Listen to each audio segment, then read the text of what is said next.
एक छोटे से गांव में आरव नाम का लड़का अपनी माँ के साथ रहता था। आरव के पिता अब इस दुनिया में नहीं थे। उसकी माँ सीता लोगों के घरों में काम करके किसी तरह घर चलाती थी। सुबह 4 बजे उठना, दूसरों के घरों में बर्तन साफ करना, कपड़े धोना और फिर शाम को थकी हुई घर लौटना, यही उसकी रोज की जिंदगी थी। लेकिन इतने मुश्किलों के बावजूद उसके चेहरे पर हमेशा मुस्कान रहती थी। आरव पढ़ाई में बहुत अच्छा था। उसका सपना था कि वह बड़ा आदमी बने और अपनी माँ को सारी खुशियाँ दे। लेकिन गरीबी बार बार उसके सपने के रास्ते में आ जाती थी। एक दिन स्कूल में फीस जमा करने की आखिरी तारीख थी। आरव उदास होकर घर आया और बोला, माँ, अगर कल तक फीस नहीं भरी तो मेरा नाम स्कूल से कट जाएगा। सीता कुछ देर चुप रही। उसने अपने बेटे की आंखों में देखा और मुस्कुराकर बोली, तू चिंता मत कर बेटा, तेरी पढ़ाई कभी नहीं रुकेगी। उस रात सीता ने खाना नहीं खाया। वह चुपचाप अपने कमरे में गई और एक पुराना डिब्बा निकाला। उस डिब्बे में उसकी शादी की आखिरी निशानी, एक छोटी सी सोने की चूड़ी रखी थी। अगली सुबह उसने वो चूड़ी बेच दी और आरव की फीस भर दी। जब आरव को ये बात पता चली तो उसकी आंखों में आंसू आ गए।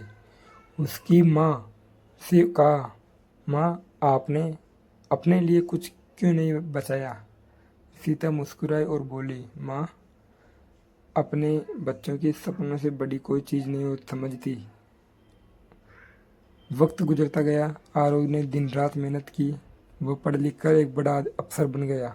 अब उसके पास बड़ा घर था, गाड़ी थी और हर वो चीज़ थी जिसका कभी उसने सपना देखा था।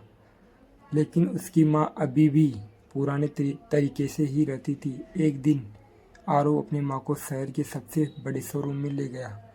उसने माँ से कहा, माँ, आज तो जो चाहो वो खरीद लो। सीता हल्का सा मुस्कुराई और बोली, मुझे कुछ नहीं चाहिए बेटा, बस तू हमेशा खुश रहना। तभी आरव ने अपनी जेब से एक छोटा डिब्बा निकाला और उस डिब्बे में सोने की वही चूड़ी थी जैसी उसकी माँ ने सालों पहले बेची थी। आरव की आंखों भर आई। वह बोला, माँ, उस दिन आपने अपनी चूड़ी बेचकर मेरा भविष्य खरीदा था। आज आपका बेटा वही कर्ज लौटाने की कोशिश कर रहा है। सीता की आंखों से आंसू बहने लगे। उसने बेटे को गले लगा लिया। उस दिन आरव को समझ आया कि इस दुनिया में माँ का प्यार सबसे अनमोल होता है। माँ खुद भूखी रह सकती है लेकिन अपने बच्चे के सपने को कभी भूखा नहीं रहने देती। सीख मिलती है दोस्तों इस कहानी से कि माँ का प्यार और त्याग दुनिया की सबसे बड़ी दौलत है। जो इंसान अपनी माँ की इज्जत करता है उसकी ज़िंदगी हमेशा सफल होती है।